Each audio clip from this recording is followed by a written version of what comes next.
Good morning. This is our lecture for Thursday, July the 16th. When we left off last time, we had written down the format for the rate law. Turns out that the rate law is very important because it tells us a lot about the reaction mechanics and what happens with the rate of the chemical reaction. And so it's helpful to be able to obtain the rate law. Now let's just remember, for any reaction,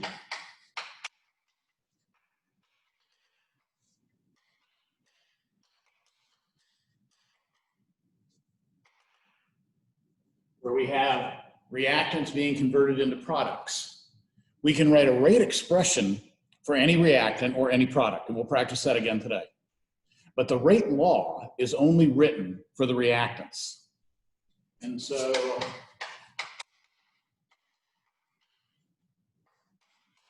if we want to write a rate law, we would write it as rate is equal to K, which in a second we'll talk about. We call that the rate constant, times the concentration of all of the reactants. So we're multiplying all of these together, reactant 1, reactant 2, but there's another aspect that we have to pay attention to, and these are the exponents that are going to go with each one of these different reaction concentrations. So square brackets, the molar concentration, K is our rate constant. And so we need to experimentally determine M, N, and K.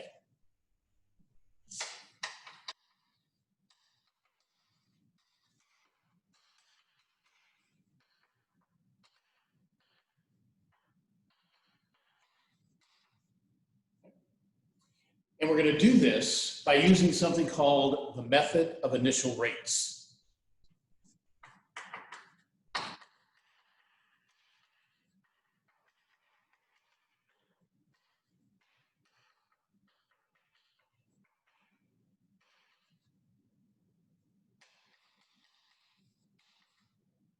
Yesterday, we looked at figure 16.5 on page 695. And we saw that there were several different types of rates that we could pay attention to. There were instantaneous rates, and there were also average rates. But the rates that were of the greatest interest to us were the initial rates, the rates that are typically measured within about the first 10 seconds of a particular reaction starting. And so now what we focus our attention on is something called the method of initial rates. So we'll go through that thoroughly in just a minute. Let me reopen my book. All right.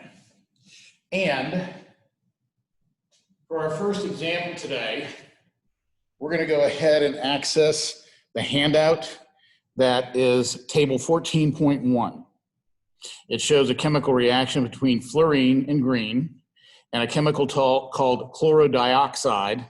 The chlorine is sort of that brownish, copperish color. The oxygen is, of course, the traditional color of red.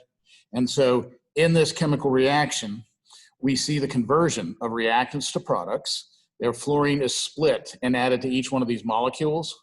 And so we have a balanced chemical equation. What we're going to do is we're going to take that balanced chemical equation. We're going to go ahead and write a rate expression and a rate law. And then we're going to apply the method of initial rates to start practicing how we can use that, right?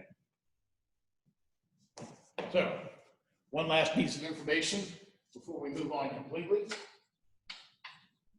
Those exponents, M and N, which your textbook insists on using X and Y, I wish they wouldn't.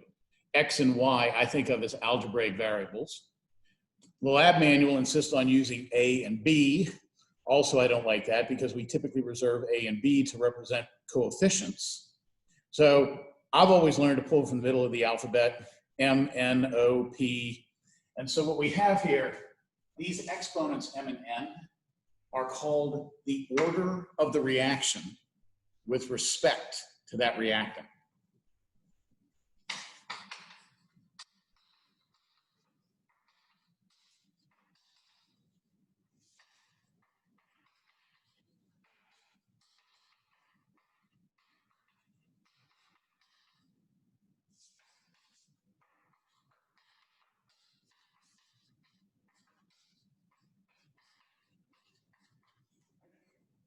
So we're going to calculate an integer value for M and N.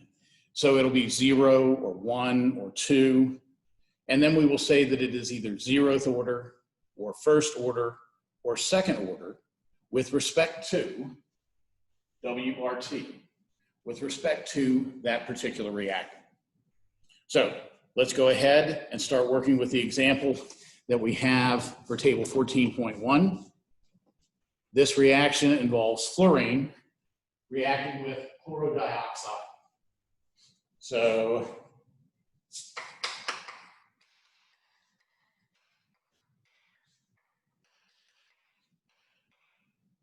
in this reaction, we see that we're going to have to split the fluorine molecule into 2 atoms. And then those fluorine atoms are going to add to a chloro-dioxide molecule. If we wanted to write a rate expression, the rate expression can be written for any reactant or for any product. And so we would say that rate is equal to the negative reciprocal of the molar coefficient for each one of our reactants times the change in concentration. So -1/1, it's trivial, but I want you to see where it comes from. So -1/1, the change in concentration of fluorine with time. Or we could write it for the reactant chloro-dioxide. -1/2, the change in the molar concentration of chloro-dioxide with time. For the products, we would use a positive value because products are being made. There are more of them at the end than at the beginning. So final minus initial would give us a positive value already. And so I'll do it to remind ourselves. With the products, we use the plus reciprocal. And so it's going to be 1/2 times the concentration of chloro-dioxide with time.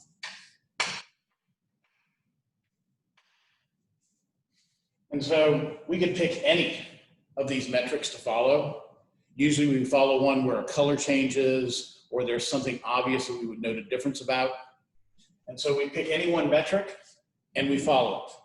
Just like we picked the blue dye to turn colorless in our experiment in lab. Now, for the rate law,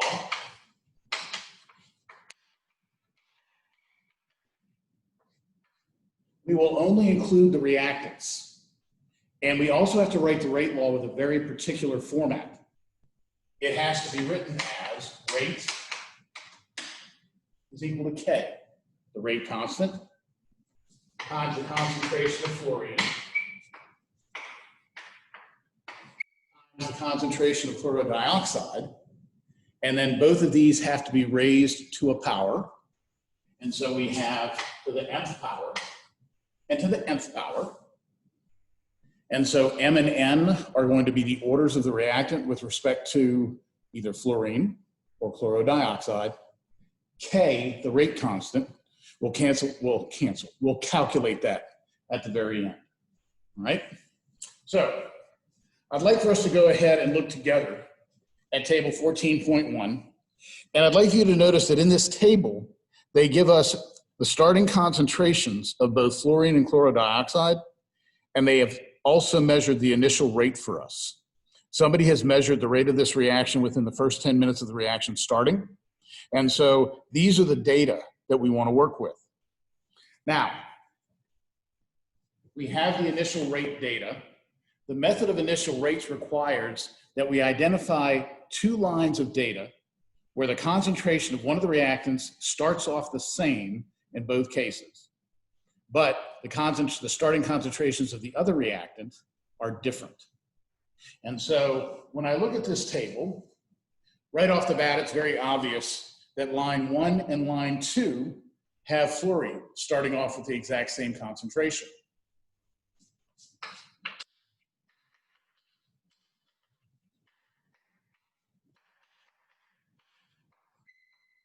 Okay. So I'll do F2 sub 0. The 0 here indicates initial, as in at time is equal to 0. So when time is equal to 0, that just means that we have an initial concentration. And the concentration is the same, 0.10 molar for both trials.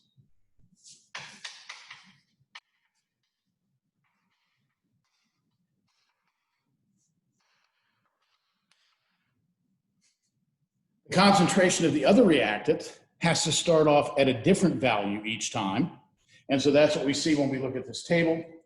Chloro-dioxide has a starting concentration of 0.010 molar and 0.040 molar. So there's a different starting concentration for each trial.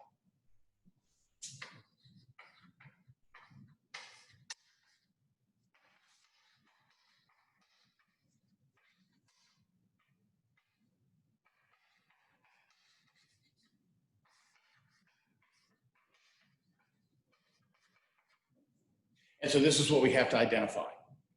We have to find 2 lines of data.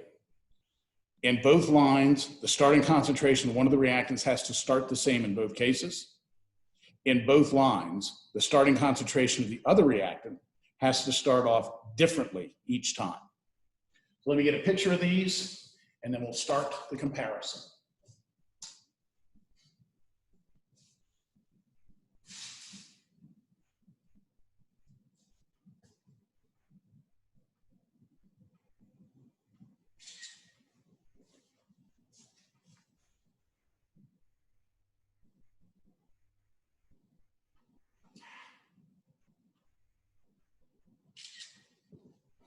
All right. So what we're going to do is we're going to compare these 2 lines of data. And my preference when I work with these lines of data is to take the rate that is the larger value. And so when we look at the initial rates for lines 1 and 2, we find that trial 2 has a faster rate. It has a bigger number. And so by putting that larger value into the numerator, that will allow us to go ahead and end up with a positive or a non-fractional value. I shouldn't say positive. A non-fractional value whole number at the end. So I'm going to take line 2 and I'm going to compare it to line 1. And so I'm going to take rate 2 equal to K. K is a constant, therefore it shouldn't change. K times the concentration of F2 from line 2 raised to the nth power times the concentration of ClO2 from line 2 raised to the nth power.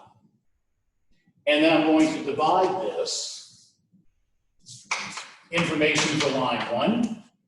So rate 1 is equal to K, the rate constant, times the concentration of F2, this time for the first trial, the first line of data, raised to the nth power, times the concentration of ClO2 from the first line of data, raised to the nth power. And so now I just plug these numbers in. The rate, or the initial rate, for line 2 is 4.8 to the negative third. And then our rates always have units of molars per second. That is equal to K. We don't know what K is yet. We'll be able to calculate it at the very end once we have all the other information. Times the concentration of F2 in line 2. Well, that is 0.10 molar, and I'll raise that to the nth power. And then the concentration of ClO2 in line 2, that is 0.040 molar, and I'm going to raise that to the nth power. So I fill in all the numbers that I have for the data from line 1 for our rate law for the very first line of data. Well, I'm sorry, second line of data, line 2. Then we're going to divide this by the rate law information that we can plug in based on the data given to us in line 1. So the initial rate for line 1, 1.2 times 10 to the negative third. And then this still has units of molars times reciprocal seconds. So the units are going to cancel out. Then K, and then the concentration of fluorine, 0.10 molar raised to the nth power, divided by the concentration of fluorodioxide. In line 1, that is 0.010 molar. And this is raised to the nth power. And so now I just do the arithmetic. The units that cancel out, I'll go ahead and get rid of them. K is the same in both trials, therefore we cancel that out. The concentration of F2 is the same in both trials. That cancels out. And so what we're left with is the ratio of rates to the ratio of the chloro-dioxide reactant. And so this tells us the rate dependence on just that one reactant. So 4.8 divided by 1.2, that is just equal to 4. 0.04 divided by 0.01, that also is equal to 4. And then we have to raise the 4 on the right-hand side to the nth power.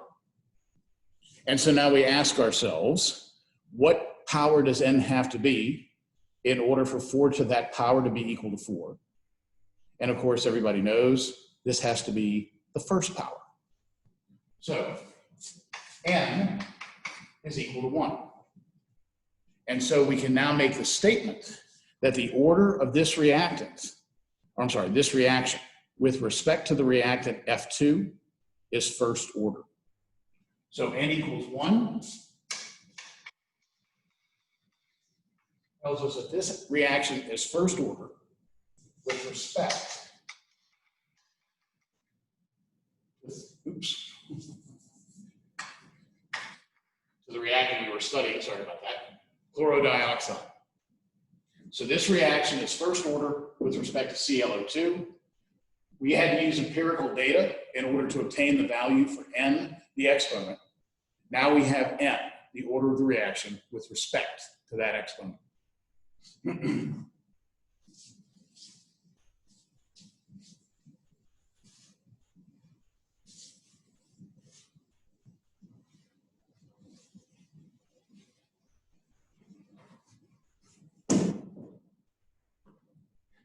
If we take a look at trials 2 and 3, we'll notice that in trials 2 and 3, the concentration of chloro-dioxide remains the same in both cases, but the concentration of F2 starts off at different values.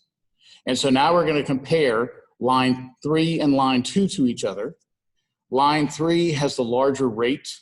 It has, what am I saying, line 2 and 3? We're comparing lines 3 and line 1. 0.10, 0.20 for F2, it's different. 0.010, 0.010 for the chloro-dioxide, it is the same. So in lines 1 and line 3, one is different, one is the same, and our rate is larger for line 3. So I'm going to take the line 3 data and divide that by the line 1 data, right?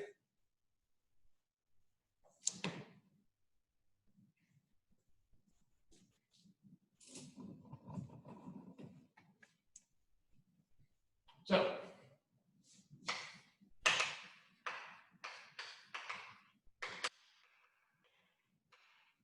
line 3 divided by line 1, rate 3 is equal to K times the concentration of F2 from line 3 raised to the nth power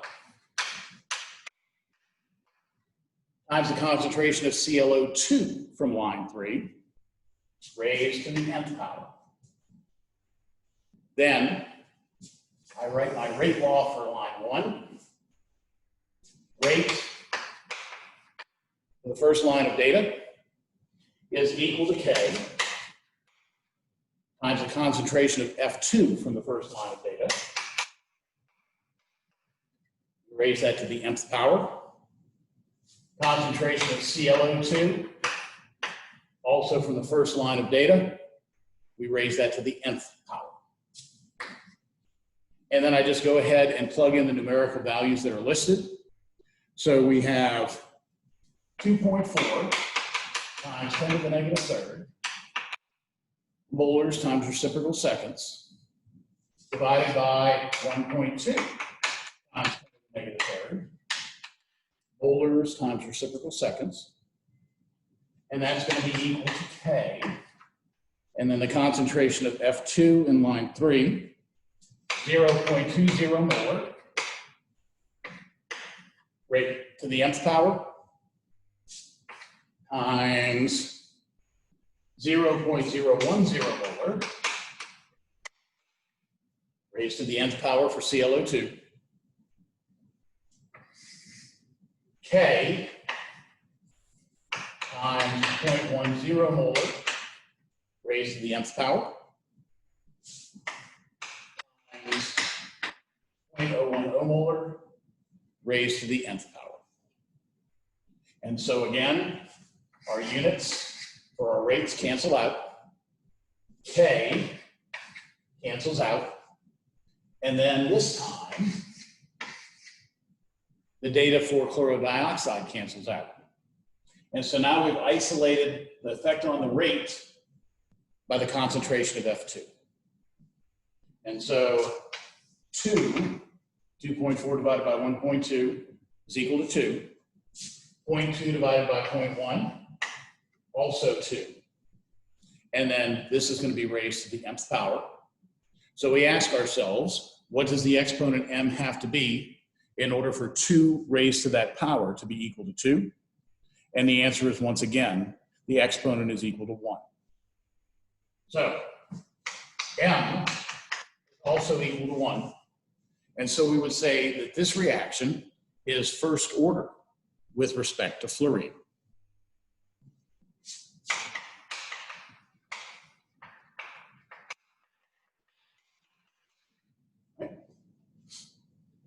Now, we also are sometimes interested in the overall order of the reaction. In those cases, we just add up all of the exponents. So here, to get the overall order,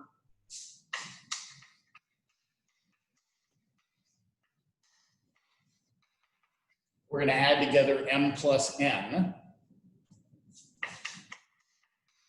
So that's 1 plus 1. Because the overall order is equal to 2, we say that this reaction is second order overall.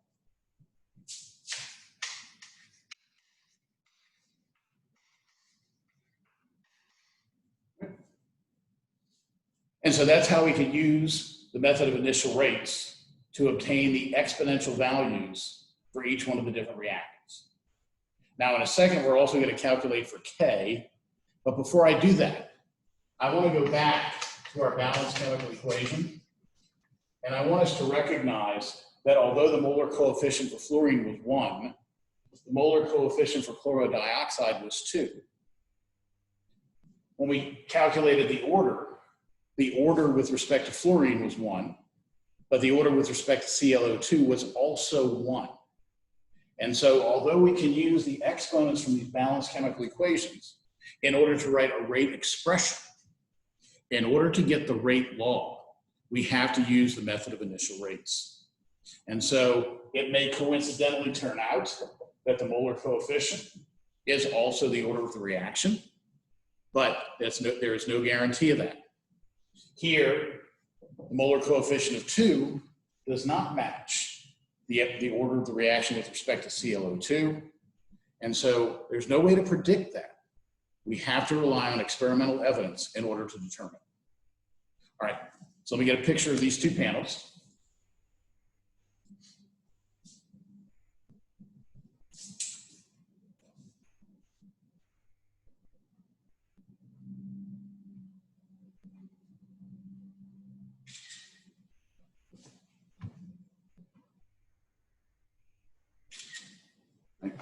And now we're going to settle on one line of data and plug that information into our rate law as we have it at this point.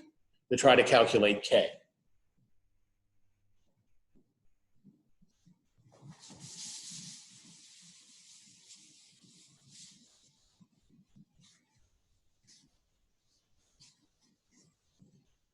So, based on our calculations, M is equal to 1, N is equal to 1.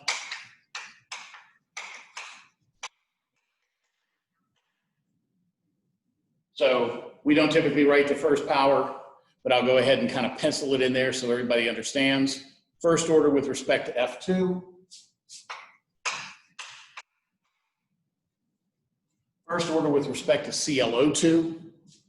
And so now if we pick any one line of data and plug it into our equation, we should be able to calculate K. So my personal preference, if I know which variable I want to solve for, I rearrange the equation ahead of time, isolate that variable all by itself. So in order to isolate K by itself, I need to divide both sides of our equation by the concentrations of F2 times ClO2.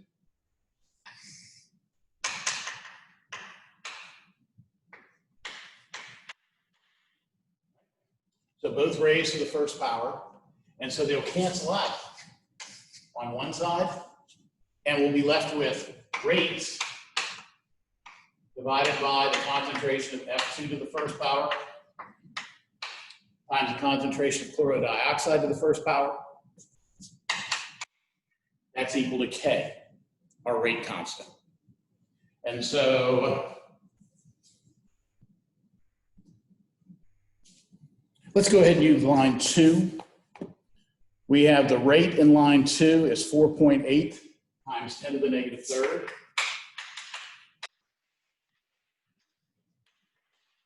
Molars per second. The concentration of F2 is 0.10 molar. And the concentration of ClO2 is 0.040 moles. And so first let's do the arithmetic.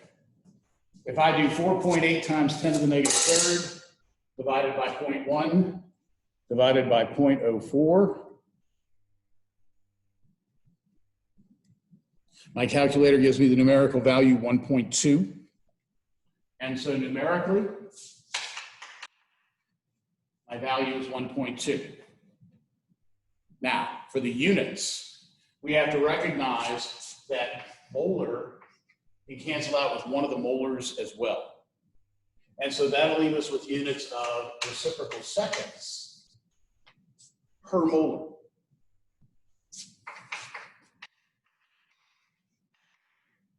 Which means that both reciprocal seconds and molar are going to be reciprocal.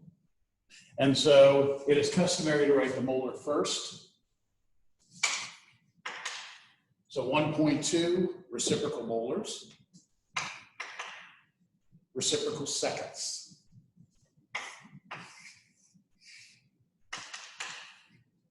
This is the numerical value for the rate constant K and the proper units for a second order reaction. And so by using the method of initial rates, we are able to go ahead and get a complete rate law. Rate is equal to 1.2 reciprocal molars, reciprocal seconds. So that's our value of K. Times the concentration of F2 raised to the first power times the concentration of chloride dioxide raised to the first power. And so anybody else can come behind us and they can use any concentration of fluorine or chloride dioxide that they want. And based on this rate law, they'll be able to determine what the actual rate of that reaction would be. Right? So the method of initial rates is a very powerful tool.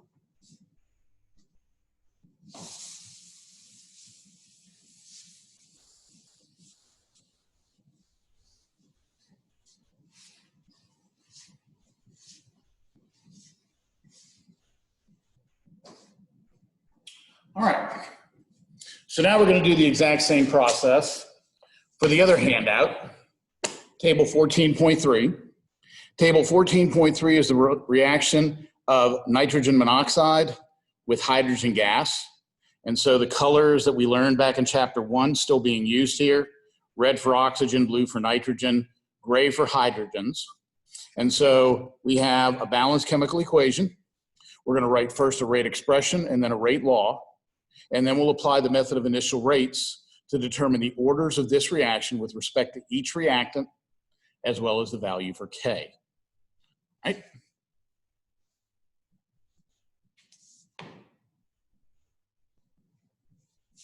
So let's start with our balanced chemical equation. 2NO plus 2H2 is going to give us 2N2 plus, or maybe it's just N2. Sorry about that. Just N2 plus 2H2O. We could write a rate expression which expresses the rate in terms of any reactant or any product, or if you wish, in terms of every reactant and every product.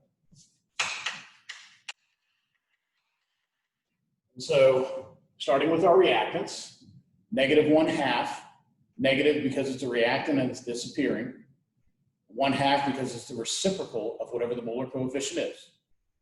-1/2 delta NO delta T, or we could write it in terms of hydrogen, -1/2 delta H2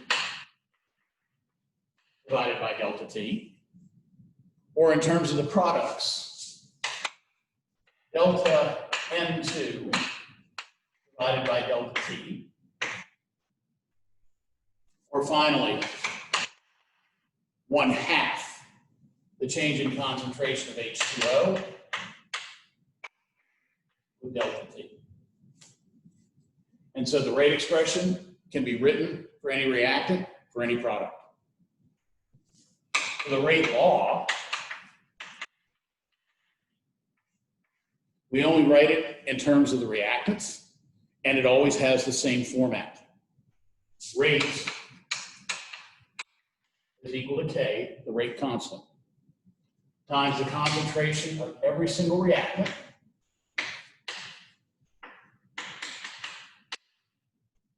and then each of those will be raised to a power that we have to determine. So raised to the nth and raised to the nth power. Right?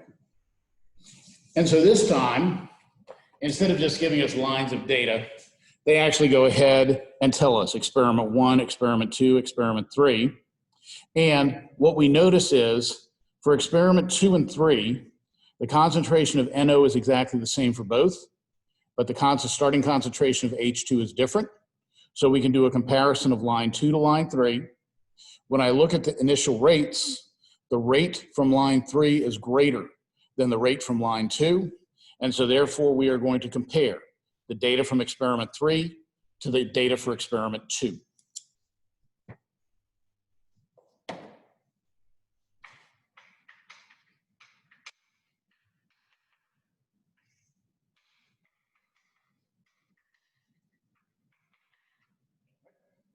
And so now we just fill in the data.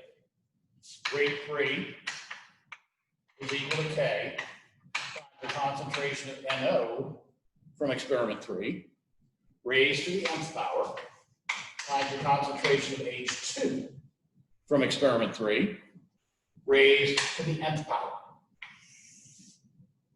Then we write the rate law for the experiment 2 data. Rate 2 is equal to K, times the concentration of NO from the second experiment, still raised to the nth power, times the concentration of H2 from the second experiment, raised to the nth power, right? So let me get a picture of these, we'll fill in the numbers and start doing the calculation.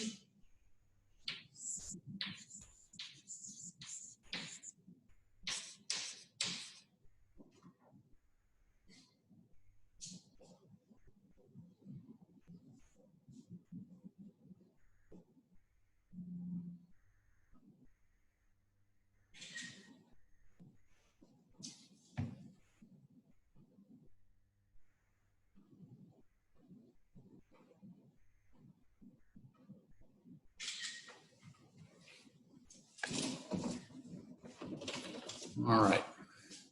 So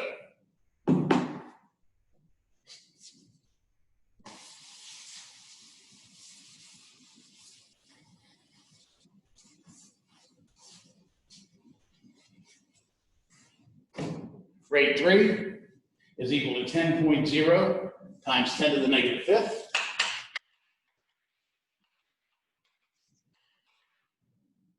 Our units for rate, molars per second. This is equal to K times the concentration for NO, which is 10.0 times 10 to the negative third.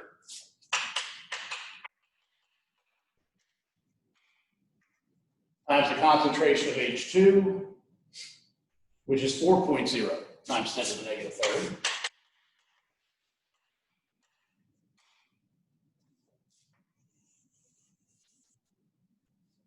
And then for experiment 2, we have rate 2, 5.0, 10 to the negative fifth, molars times reciprocal seconds is equal to K again, times 10.0 times 10 to the negative third molar.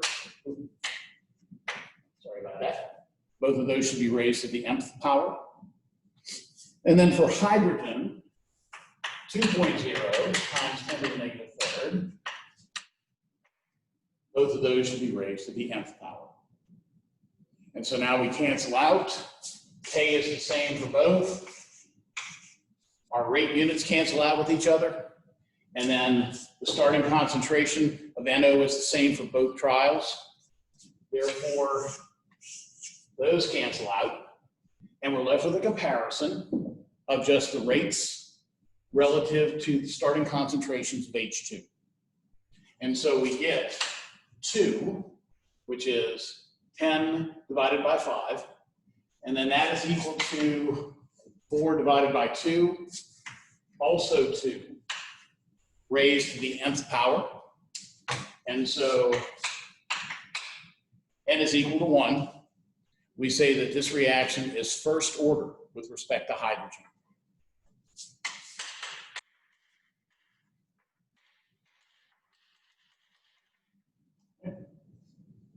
Now, we also have to be able to figure out M for NO.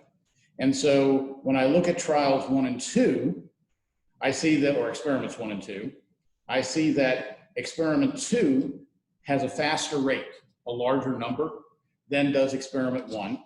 So I'm going to do the comparison of experiment 2 divided by experiment 1. I always want my larger number in the numerator. That'll give me a whole number to work with. And so when I fill this in, rate 2 is 5.0 times 10 to the negative fifth, molars times reciprocal seconds. And then it's equal to K times the concentration of NO, which is 10.0 times 10 to the negative third. Raise that to the nth power, times the concentration of H2, which is 2.0, raise that to the nth power, and then we're going to divide all of this by plugging in the rate law information for experiment 1. So, rate 1 is 1.3 times 10 to the negative fifth, molars per reciprocal seconds, is equal to K times the concentration of NO, which this time is 5.0 times 10 to the negative third molar, raised to the nth power. And then we have the concentration of H2, 2.0 times 10 to the negative third molar, raised to the nth power. Right? And so hopefully you all are starting to see a pattern evolve here. When you get to a test and you have limited time, we don't necessarily have to write all of this out. We know that the K's are going to cancel.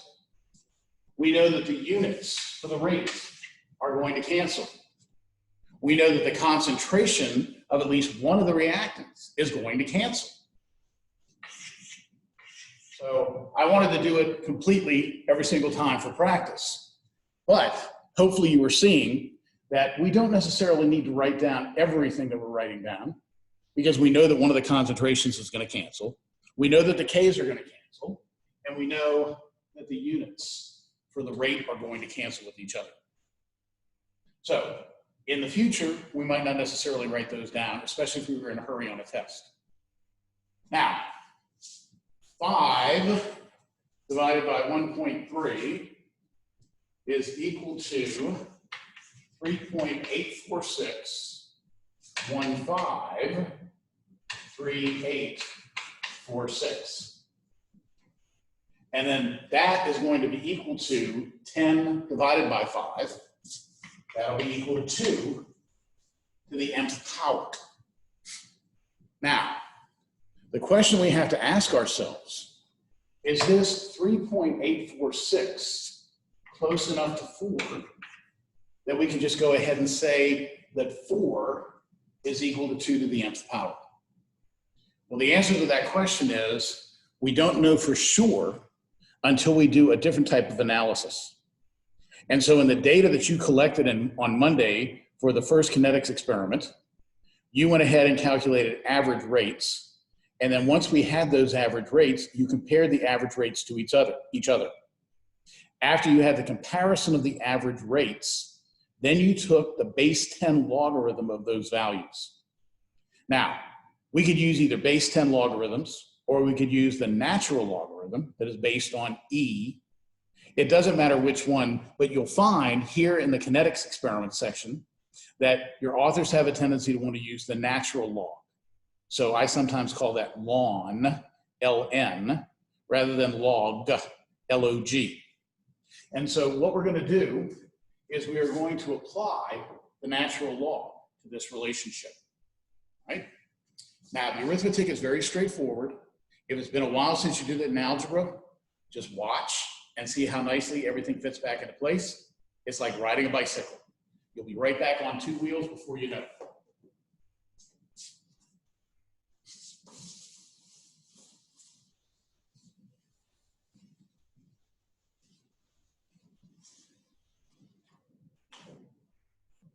All right, so let's take 3.84615, 3846.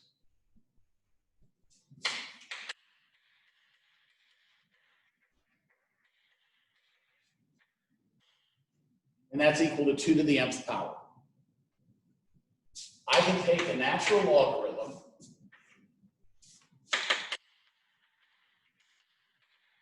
ln of this entire relationship. So we have the natural log of 3.846153846. And then with logarithmic calculations, the exponent now just becomes a coefficient. M times the natural log of 2. So by taking the natural log of this, the exponent moves down in front of the 2. So we have the natural log of our value is equal to m times the natural log of 2. And so on our calculators, we just need to get the natural logs. So 3.846. My calculator gives me 1.34, 70736, 48. Is equal to m, and then the natural log of 2 is equal to 0.693141718. And now I can solve for m by dividing both sides through by 0.693, etc.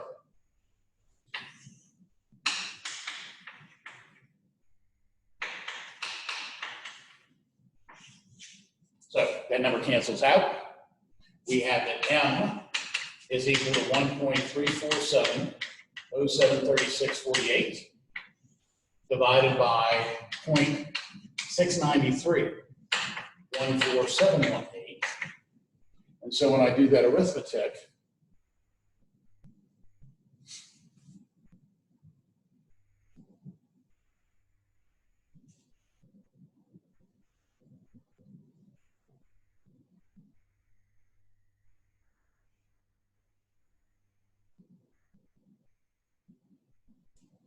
my calculator gives me 1.943416,473. And so we're going to do the same thing here that you do with the data that you collect for the first kinetics experiment on Monday. We want to go ahead and now round this value off to an integer. And so the integer that this is closest to is indeed 2.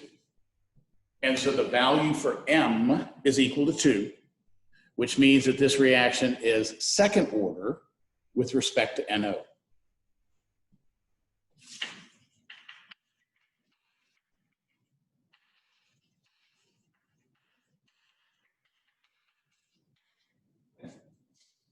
And so by using the method of initial rates, we now have what the actual rate law is in terms of the orders of the reaction.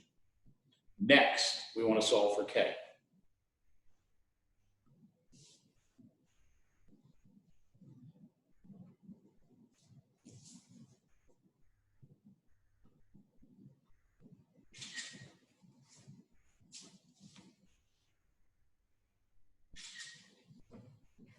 All right. So let's write our rate law, put in the numbers that we know.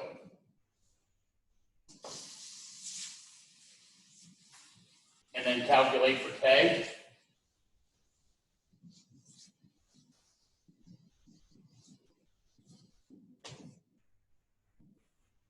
So rate is equal to K.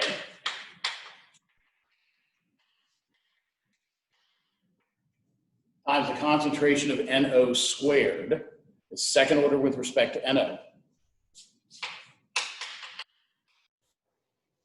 times the concentration of H2 raised to the first power. And so if we want to talk about the overall order for this reaction, it is going to be M plus N, 2 plus 1. The overall order for this reaction is third order.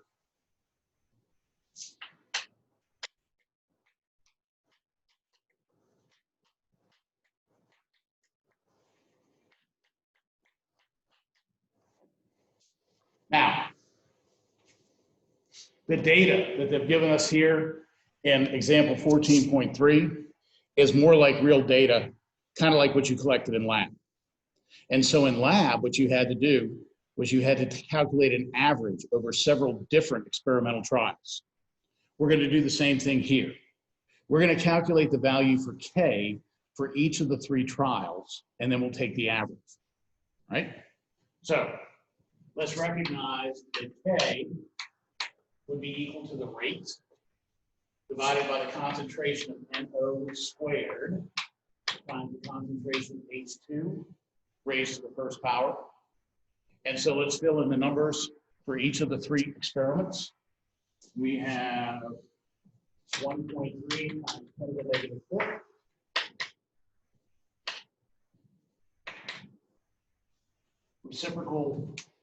Molars times reciprocal seconds, divided by the concentration, NO, which is 5.0, times 10 to the negative 3rd molar. We're going to square that, because we found that the reaction is second order with respect to NO. And then the concentration of H2, 2.0 times 10 to the negative 3rd molar. That's raised to the first power. Right? For experiment 2, we have 5.0 times 10 to the negative 5th, molars times reciprocal seconds, divided by the concentration of NO, 10.0 times 10 to the negative 3rd molar, squared, times 2.0 times 10 to the negative 3rd molar to the first power. And then finally, for experiment 3, we have 10.0 times 10 to the negative 5 molars per reciprocal seconds divided by the concentration of NO, 10.0 times 10 to the negative 3rd molar squared divided by 4.0 times 10 to the negative 3rd molar raised to the 1st power. Right? So let's go ahead and calculate each one of these K values, at least numerically.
All right, so my calculator gives me 260, 250, 250, number I came up with on the last one.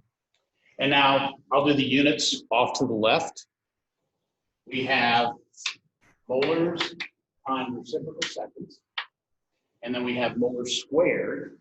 For NO, it's going to be molars squared. And for H2, it'll be molar. And so units of molars cancels out there. And we're left with seconds to the negative 1 over molar squared, which is reciprocal square molars and reciprocal seconds. And so the units for each one of these K values, molars minus 2, seconds to the negative 1.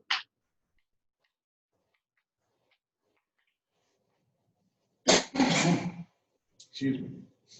And so now we have 260, 250, 250. We want to take the average of the 3 of these.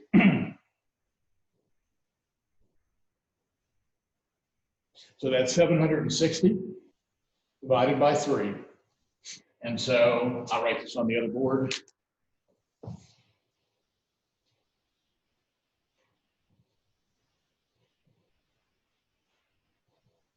Calculator gives me an average.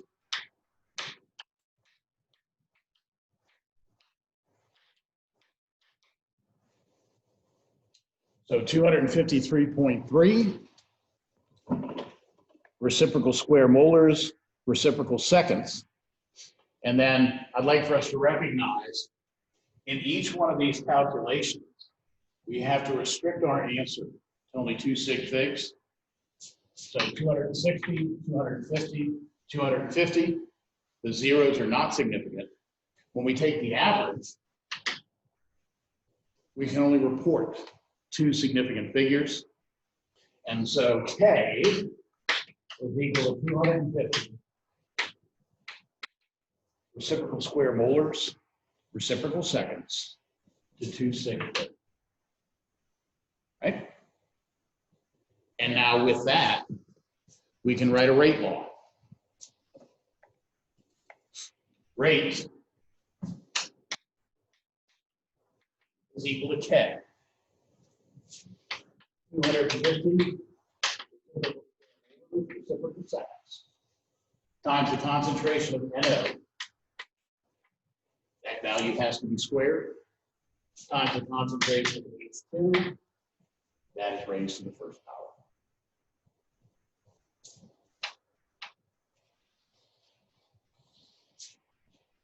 So again, by using the method of initial rates, step by step, not trying to get ahead of ourselves, we are now able to obtain the rate law for this particular reaction. Right? Now, on the handout, there is one more thing they ask us to do. They ask us to determine what is the rate of the reaction if NO is equal to 12.0 times 10 to the negative third molar, and H2 is 6.0 times 10 to the negative third molar. So what we're going to do is we're going to plug in 12.0 times 10 to the negative third molar for NO, and 6.0 times 10 to the negative third molar for H2. And so the rate is going to be equal to the K value, 250 molars minus 2, seconds minus 1, times 12.0 times 10 to the negative third molar squared. And then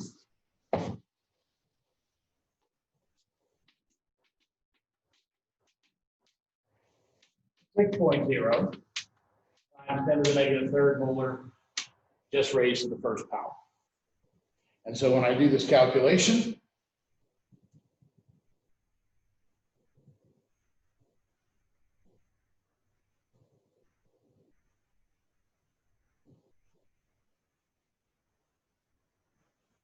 my calculator gives me a rate of 2.16 times 10 to the negative fourth. And then let's watch and see how the units work. So here we have molars to the negative 2, molars squared. Those will cancel out. And then I'm left with molars in the numerator, reciprocal seconds. So my units, exactly what I need, molars per reciprocal second. And then finally, because the numbers that we multiply and divide have two sig figs in some cases, we have to restrict our answer to two significant figures. And so this rate would be equal to 2.2 times 10 to the negative 4 molars times reciprocal seconds. So that's how we can come full circle with everything we need to do. Right?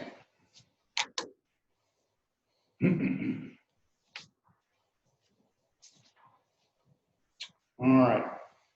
While I erase the board and take the pictures, the next table that we are going to access is on page 704. So we're about to take a look at table 16.3 on page 704.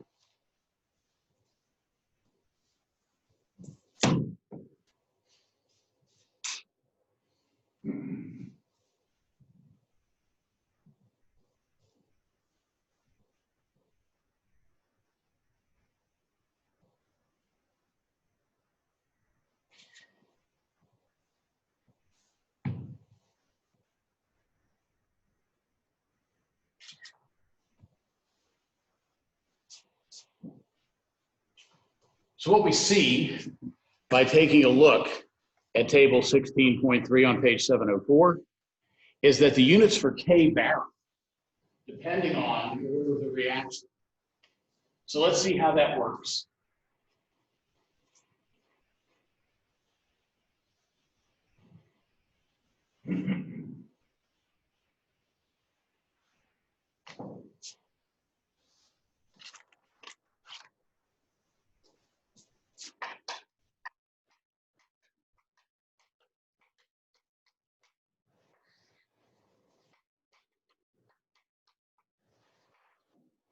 And so let's go all the way back to a 0th order reaction. If we have a 0th order reaction, then the rate law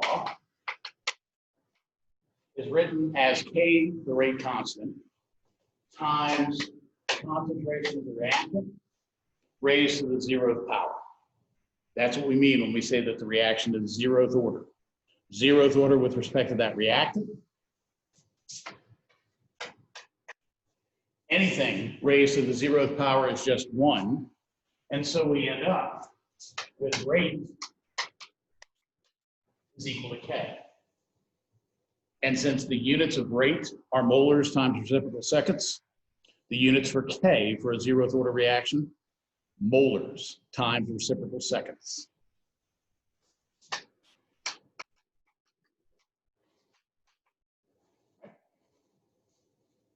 Now for first order reactions,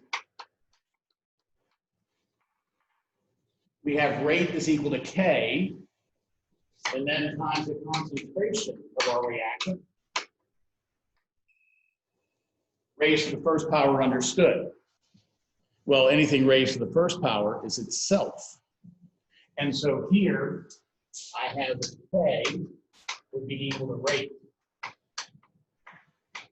divided by the concentration of R would be equal to molars times reciprocal seconds divided by molars. And so the molar units cancel out. And we're left with units of reciprocal seconds for a first order rate constant. And if you think back, you've seen this several times. Radioactivity is a classic example of a first order reaction. Now we understand that when we say it is first order, that means that the rate depends on the concentration of the reactant itself, of the radioactive parent that is going to be able to decay. And so the rate is molar per second, concentration, molar. And so our rate units are reciprocal seconds. If you don't recall this or didn't really notice it before, go back and look at the radioactivity activity that we had you work on. You'll notice that when the rate constants are mentioned there, they all have units of reciprocal seconds.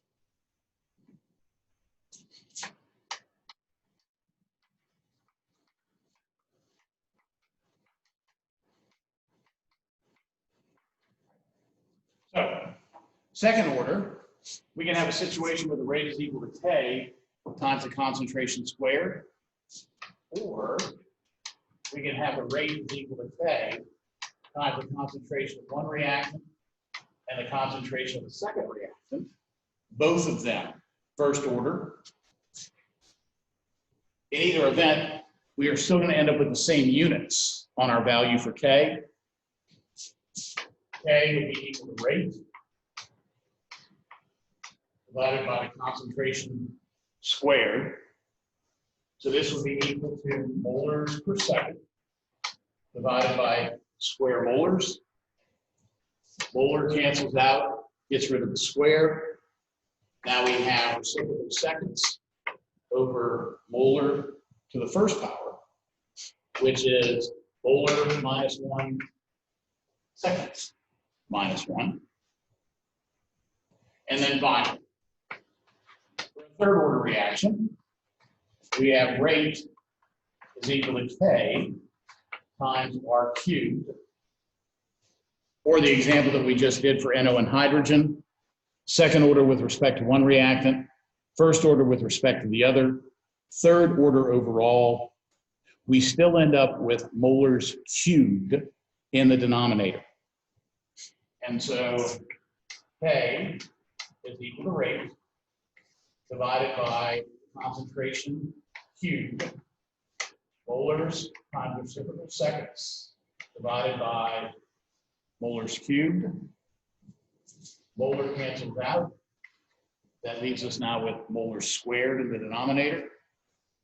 And so reciprocal seconds, reciprocal molar squared.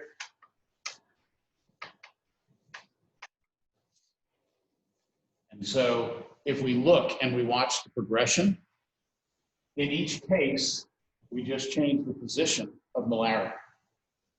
First, it's in the numerator. Then it cancels out. Then it appears in the denominator. And then it appears in the denominator squared. So the reciprocal seconds doesn't change. All that changes is where we actually put the molarity. You do not have to memorize these units, but if you get used to working with them, it is helpful, especially for first order reactions that we spend a lot of time with here in Chemistry 112. We'll see a lot of K values, a lot of rate constants that have reciprocal second units.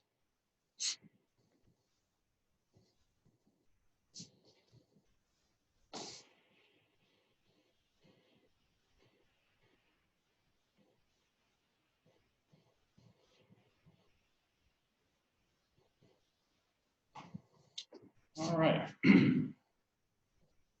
Well, next, let's look at some of these proportional relationships that we have in our rate laws. And so we'll make more sense of this when we come back on Monday.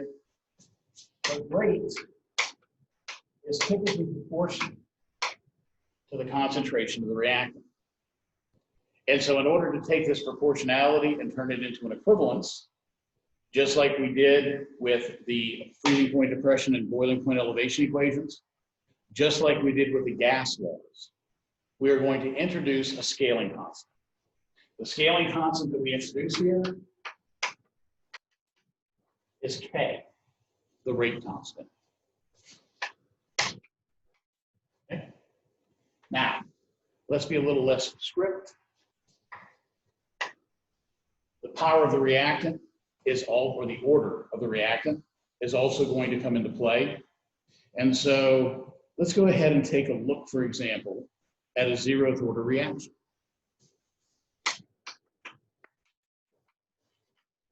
For a zeroth order reaction, we have that rate is just equal to K. R to the zeroth power is gone. And so therefore, this is one of the few instances where the actual concentration of the reactant doesn't matter.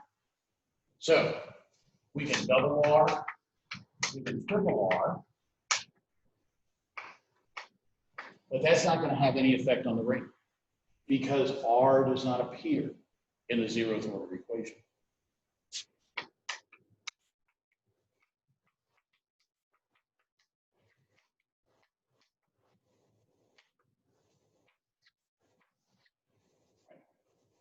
Now, for the first order reactions,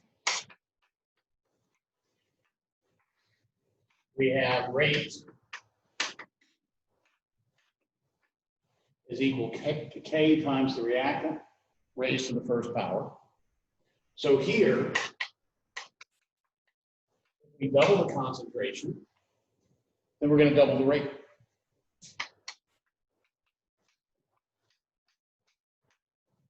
If we triple the concentration, then we're going to triple the rate.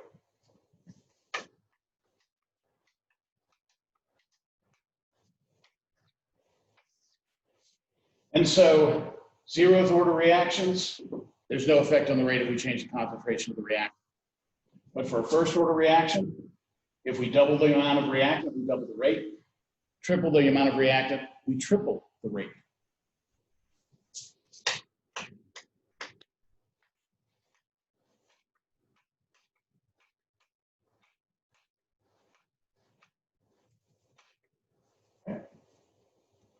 For a second order reaction, let's start off first, K times the reactant squared.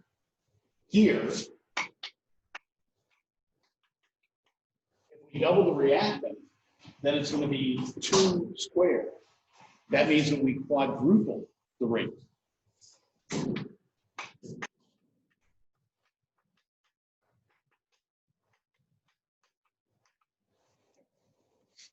If we triple the amount of our reactant,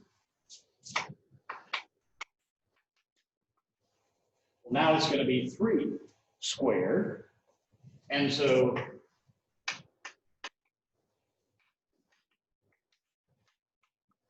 there's not a fancy word for a 9-fold increase. So we'll just say, if we triple the amount of reactant, then the rate increases 9-fold.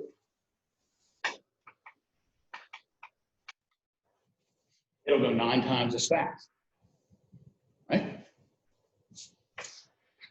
If we write this second order reaction as rate is equal to K times R1 times R2, we can now go ahead and individually double each one.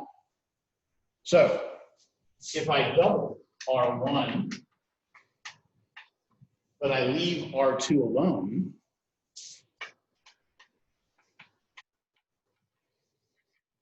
then in that particular case, I would just double the rate.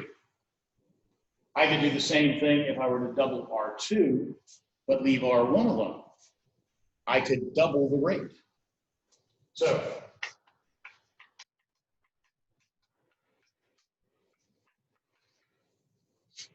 if I double both R1 and R2,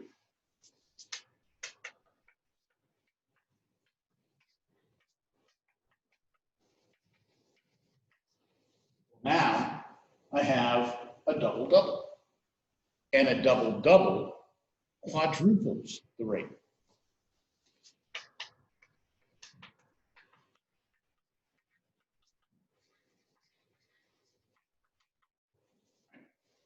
So I have one more that I'd like to look at. I'd like to look at a third order reaction as well, but I'd like to make sure that everybody's comfortable with, by virtue of the rate law itself, we know what the proportionalities are. And so the rate itself is typically dependent on the concentration of the reactant. The only exception is zeroth order. Those reactions turn out to be very few and far between anyway. Most of what we work with here in Chemistry 111 and 112 is going to be a first order reaction, but there will be some second order reactions that we want to pay attention to. And so we do want to recognize how we can affect the rate by changing starting amounts of our reactants. Right? Let me get a picture of these, and then we'll go ahead and we'll talk about third order changes.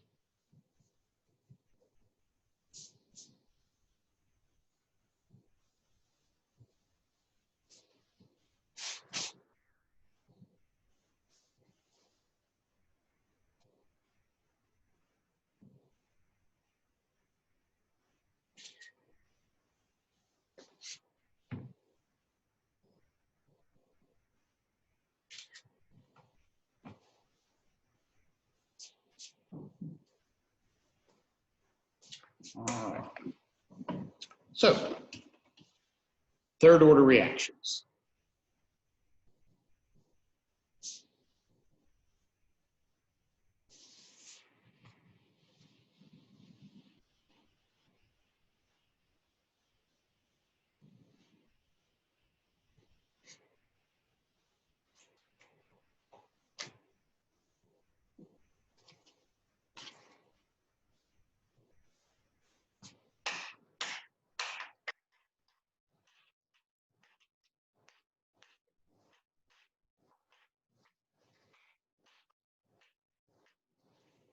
So it's possible that we can have a single reactant that is third order.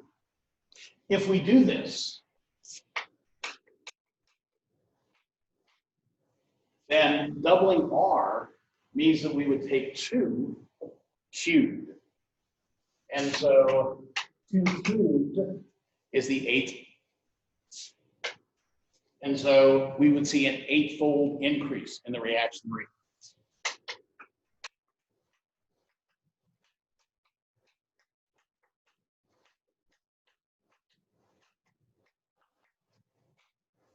They do have a word for that. We would say that the rate octuples. Now, if we increase the amount of reactant 3-fold, then we would have 3 cubed. 3 cubed is 27. And so we would see a 27-fold increase in this reaction.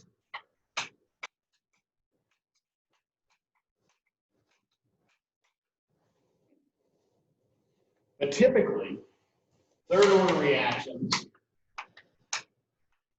more commonly have 2 reactants.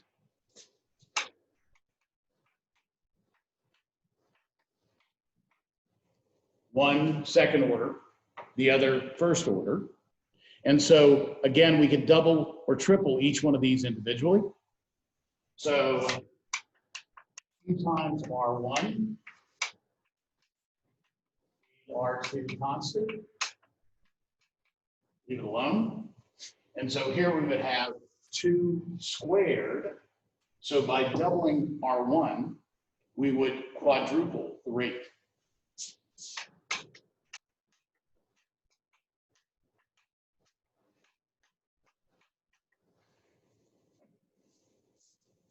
We can double R2 and leave R1 alone.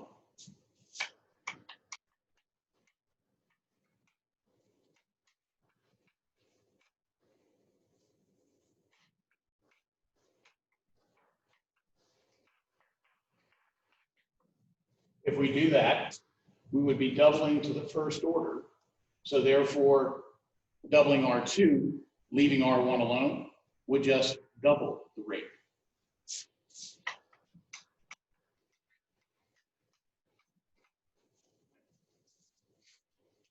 And then finally, if we were to double them both,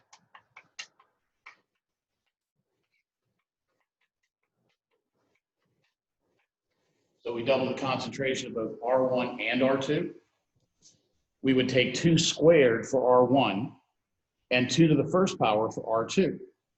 So 2 squared is 4 times 2 more, that's 8. And so doubling both, we would octuple the rate.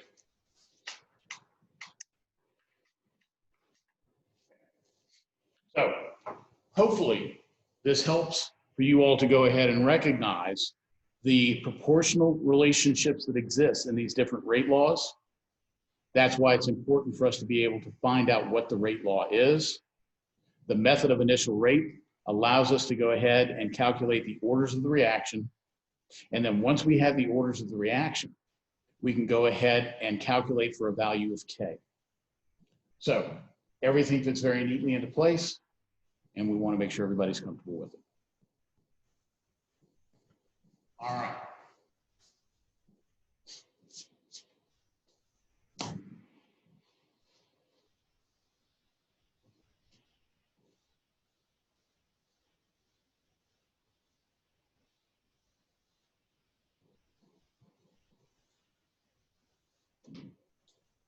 Next, we are going to work with something called the Arrhenius equation. For those of y'all that remember acids and bases, yes, we learned an Arrhenius definition for acids and bases. Acids dissociate protons. Bases are metal hydroxides that dissociate hydroxide ions. This Arrhenius is actually the same Arrhenius of acid-base same. And although we didn't make a big deal about it, the colligative properties were also given to us by Svante Arrhenius. So he was a very prolific chemist right around the turn of the century. He gave us the Arrhenius acid-base definition. He recognized the thread that tied together all of the colligative properties. And he also worked with reaction rates. And so now we're going to talk about the Arrhenius equation.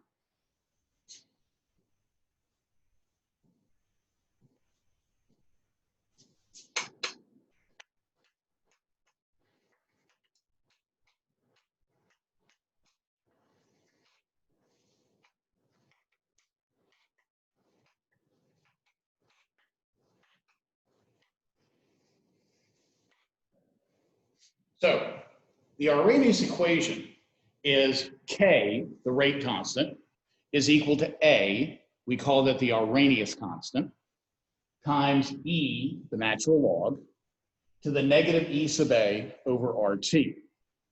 Now, some of you may know this, some of you may not really care. When I was an undergrad, I didn't know what E was.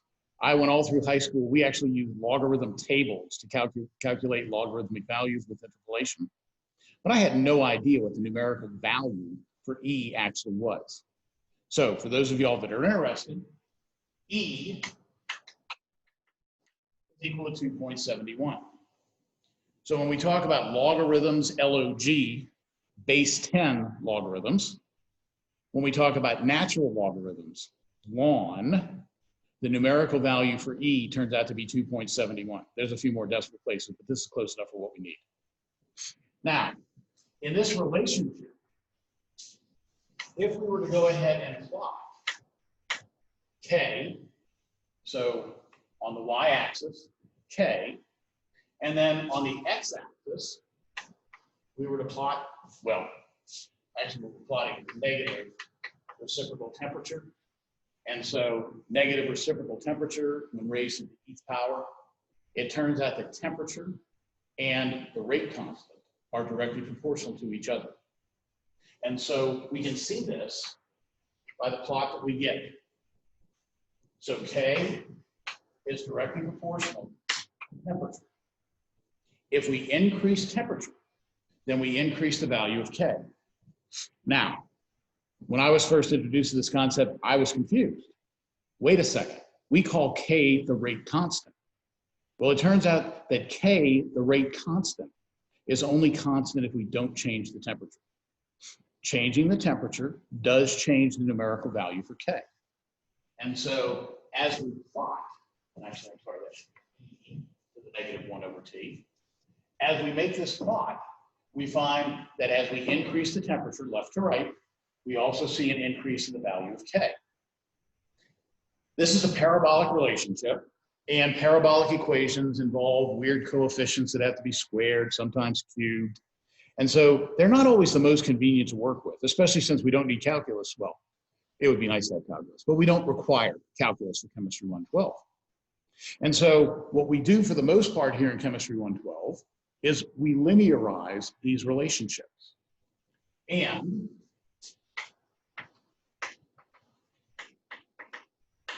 it is possible to linearize this relationship if we take the natural log of the entire relationship. So, natural log of K is equal to A e to the negative EA over RT. And I don't know if this is correct, but it's the way that I always kept it straight when I was an undergrad. I wonder if they didn't call Ln the natural log and designated Ln because it does linearize the data. Anytime that you have parabolic data, you can go ahead, zap it with the natural logarithm, and it will give you linear data.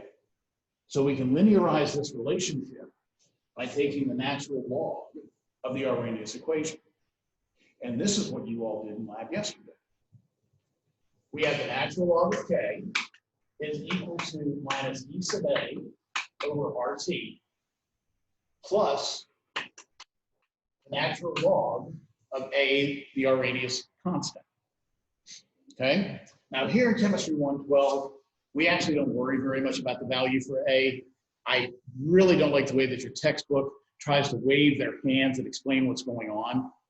So we're just going to ignore the value for A completely, except for to recognize that if I were to do a plot, just like you have to do for the data that you collected yesterday, and you plot the natural log of K on the y-axis, and you plot the reciprocal of T on the x-axis, then you are going to get a straight line relationship.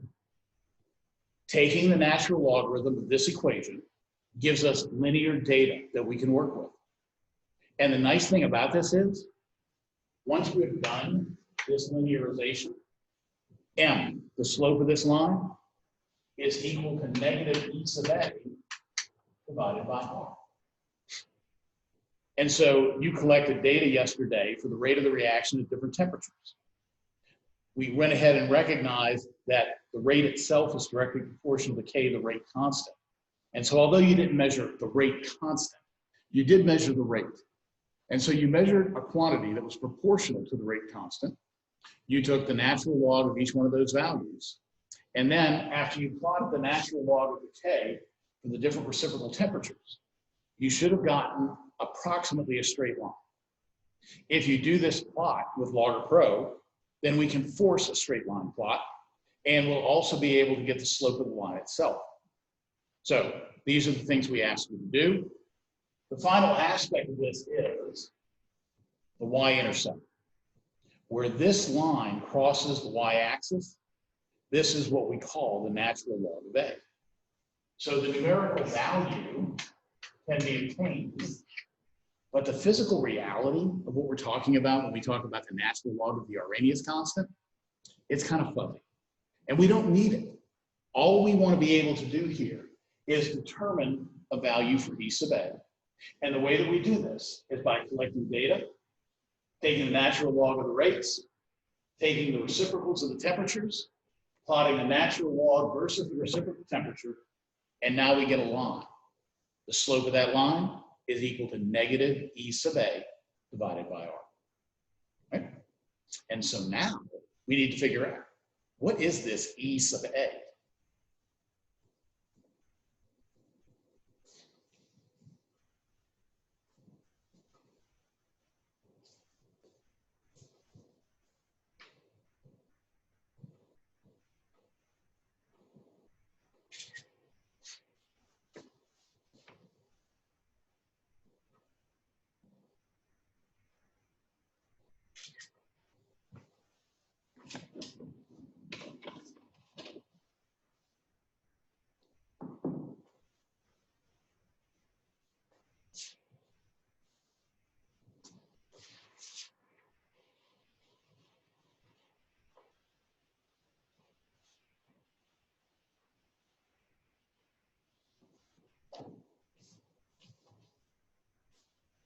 E sub A is what we refer to as the activation energy.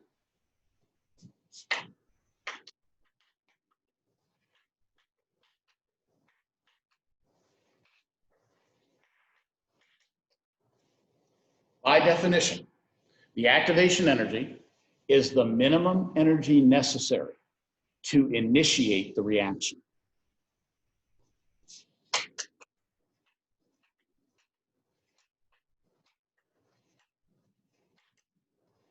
Minimum energy necessary to initiate the reaction.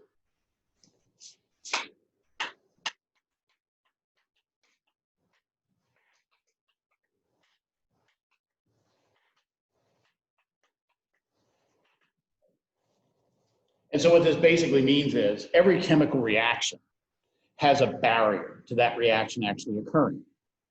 For many reactions, the barrier is relatively low. If you drop an Alka-Seltzer into a glass of water, the activation energy is already met just because of the thermal energy of the particles that are in the system. And so because the particles themselves have motion, and the motion is a description of kinetic energy, we find that with the collisions due to the kinetic energy of the particles, we end up with a reaction that occurs instantaneously. Reactions that occur more slowly, well, they just have higher activation energies. And in fact, the Arrhenius equation tells us that as well.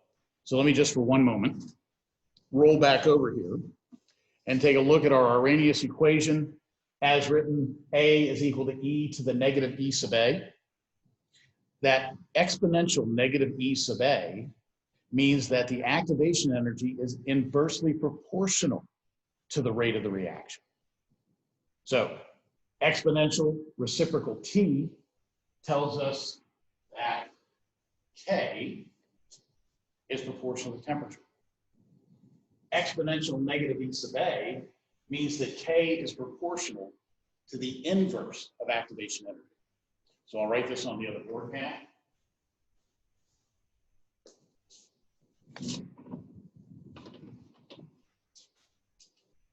So K, the rate constant, is proportional to the inverse of the activation energy. In other words, the bigger the activation energy is, the slower the reaction is going to go, because the smaller the value of K.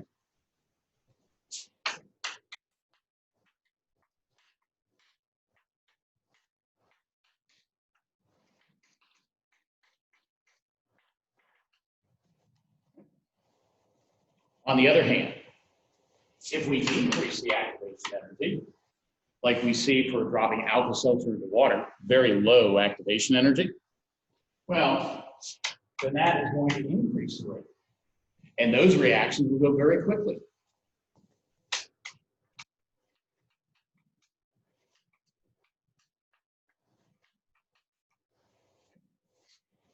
And so temperature affects the rate.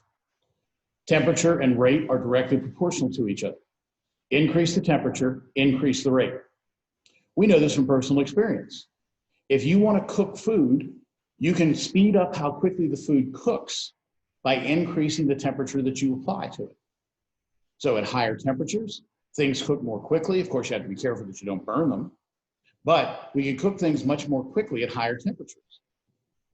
On the other hand, if we want to retard the spoilage of food, we don't want to cook it yet. We want to preserve it for as long as possible.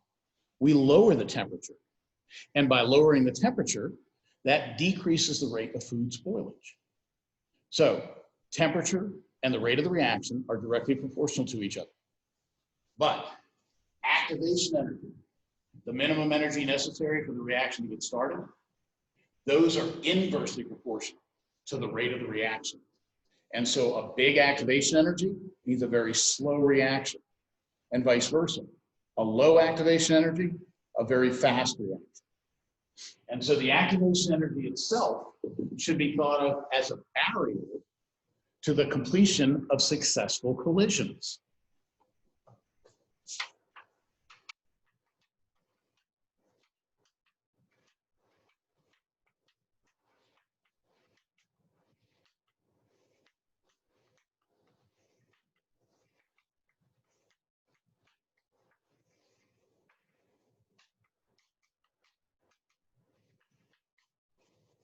And so if we reduce the number of successful collisions, then we also reduce the rate of the reaction. Now, the way that we tie all of this together is through potential energy diagrams.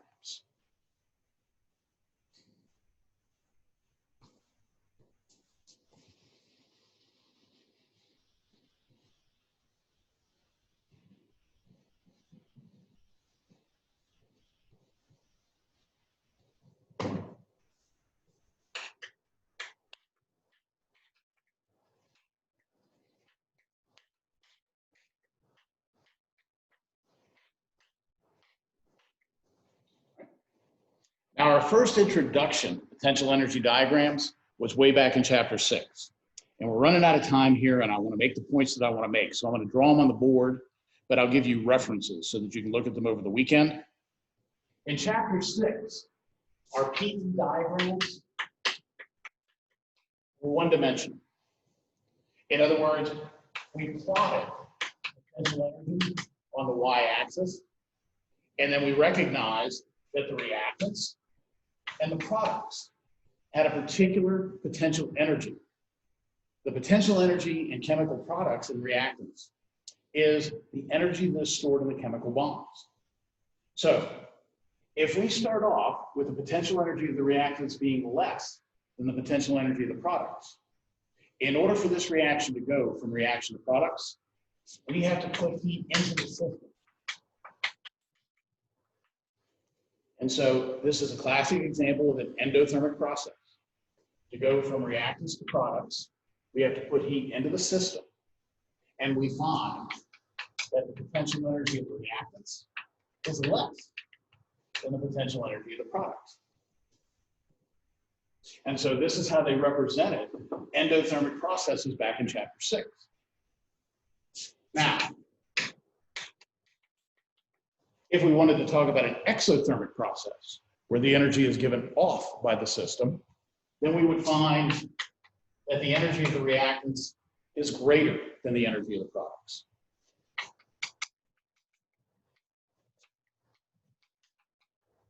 And so as this reaction proceeds, to go from reactants to products, energy has to be given off. And so the energy leaves the system. And so this is our classic example of an exothermic reaction. So endothermic, exothermic. We can recognize these by the relative energies of the reactants and products. If the products have more energy, that means that energy has been taken into their chemical bonds and stored. That is an endothermic process. If the reactants have more energy, then as the reaction goes along, heat energy is given off. And when that heat energy comes out of the system, we recognize the exothermicity of that reaction.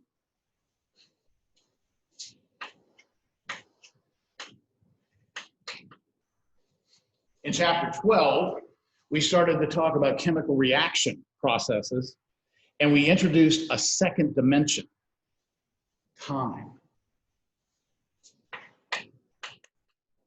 And so the potential energy diagrams that we started to see in Chemistry 112, they had two dimensions. There was a potential energy dimension, but there was also time.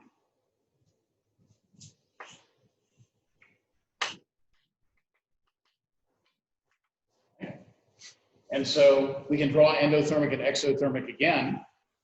If we have the reactants at lower potential energy than the products, then the products would show up at a later time. And in order to go from reactants to products, we would have to put energy into the system. And so this once again shows us the endothermicity, but this time, instead of just going straight up, we recognize that it takes time to go from the reactants to the products, but we still end up with the same situation. The energy has to go into the reactants, and then that energy is stored in the chemical bonds of the products. If we have an exothermic process, the reactants are higher in energy than the products are. And so over the time as the reaction occurs, heat energy leaves the system. And so when the heat energy leaves the system, we now have an exothermic process. And so this is how potential energy diagrams can be used to represent endothermic and exothermic processes. Now, the last thing we need to do is we need to incorporate the activation energy into the system.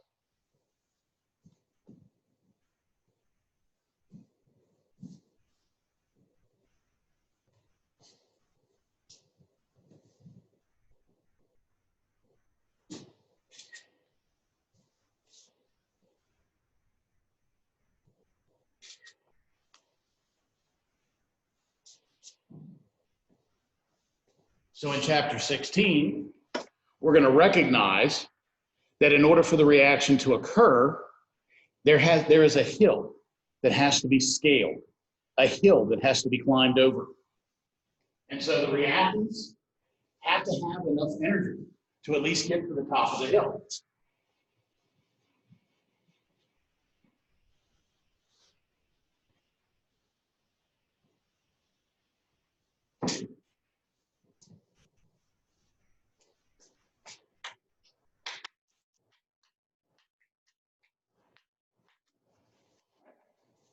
So we'll do endothermic again on the left. What I'd like for you to notice happens is instead of talking about potential energy, we start to talk about enthalpy. Because the energy that is of interest to chemists is indeed the enthalpy. And so the enthalpy is another way to measure the potential energy of the system.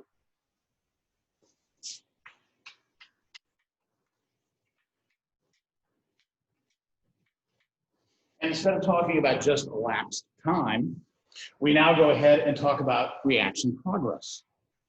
And so we have the enthalpy that belongs to the reactants. We have the enthalpy that belongs to the products. The difference between these two energies is the enthalpy of the reaction. And so to go from reactants to products, we have to put energy into the system. And so therefore the enthalpy for that reaction is positive. In order to show the activation energy, we have to draw an energy barrier that has to be overcome. And the activation energy, the minimum amount of energy that has to be put in order for the reaction to occur, is from the energies of reactants to the top of that hill. And so that is where the activation energy fits into our picture. We can do the same thing for an exothermic process. Right? So we have reactants and products. The axes are the same, enthalpy and reaction progress. And so I have like 2 minutes. I'm not going to bother writing that, but you can. And what I'd like you to recognize here is, once again, the difference between the energy of the reactants and the energy of the products. The enthalpy of the reactants, the enthalpy of the products is the enthalpy of the reaction. And this time, because the energy leaves the system, the enthalpy will have a negative value. Now, there still has to be an activation barrier. The activation energy barrier is the difference between the energy that the reactants already have to the top of the hill. And so this is what a true potential energy diagram looks like when we want to include all of the information that we need. And so we have the energy of the reactants, the enthalpy of the reactants. We have the enthalpy of the products. We have the enthalpy for the reaction itself. We have the activation energy. And there's one more aspect of these diagrams that we can pay attention to. Yesterday, when we talked about the reaction for water, we talked about a transition state. We saw that in the transition state, everything was nervous. The atoms that were starting to fall apart had moved further apart from each other. The atoms that were starting to bond, well, they still weren't close enough for those bonds to form. And so it turns out that the transition state is a very high energy species. In fact, the transition state exists at the very top of the activation of energy barrier. And so the reaction for the formation of water, that was an exothermic reaction. The transition state exists at the top of the activation energy barrier. Even for an endothermic process, the exact same thing is true. Our transition state exists at the top of the activation energy barrier. And so this is how we incorporate the activation energy. Now, I have one more thing I want to talk about, but I want to make one more point while we're on these diagrams.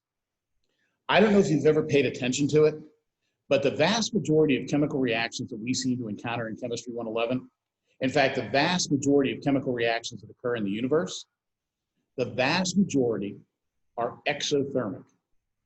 And now that we have activation energy and potential energy diagrams all rolled into one, we can explain that observation. In general, the activation energy for an exothermic process is much smaller than the activation energy that's required in order to have an endothermic process occur. And so here we have a way to explain why. We see far more exothermic reactions in nature than endothermic reactions, and it all has to do with the activation of energy barrier. All right, one last point.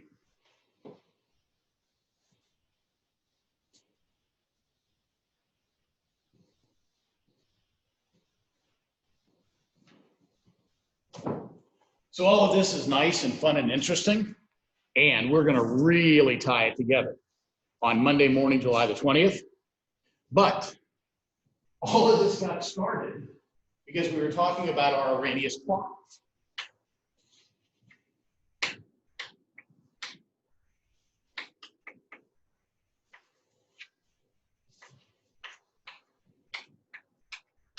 Okay. So we have our y-intercept, y-axis, x-axis, the slope of the line is equal to negative E sub A over R. Well, now we finally understand why it's important for you to calculate E sub A. E sub A is not temperature dependent.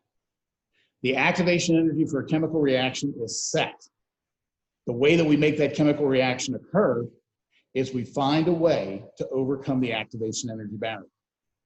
So we have the slope of the line that you get from your log pro plot equal to negative E sub A over R.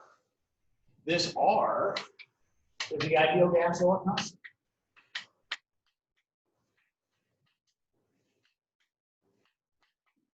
And so if we rearrange this equation, if we multiply through times R, then we get that E sub A, the activation energy for any reaction, but specifically the activation energy for the decolorization of the brilliant blue dye reaction that you've done in lab, this is equal to negative negative slope times R. And the value for R, the numerical value for R, is different from the one that we use in Chemistry 111. In chemistry 111, R was equal to 0.082057 with units of liters times atmospheres divided by kelvins times moles. But here in chemistry 112, R is equal to 8.314 joules per Kelvin per mole.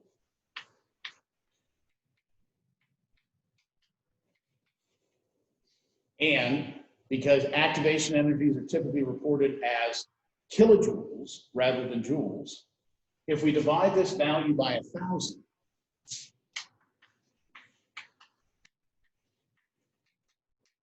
we get 0.008314 kilojoules per mole per Kelvin. And so when you're ready to calculate your activation energy from the Arrhenius plot for kinetics reaction type 2, all you have to do is take the slope of your line, take the negative of that value, multiply it times 0.008314, and you will have the value for the activation energy in kilojoules per mole. All right. Okay, I want a minute or two over, I apologize, but this is a perfect place to stop. And so we'll end here for today. I hope everybody has a really nice weekend, and I will see you bright and early on Monday morning, July the 20th. So take good care of yourselves, stay healthy, keep your loved ones healthy, and we'll see you then.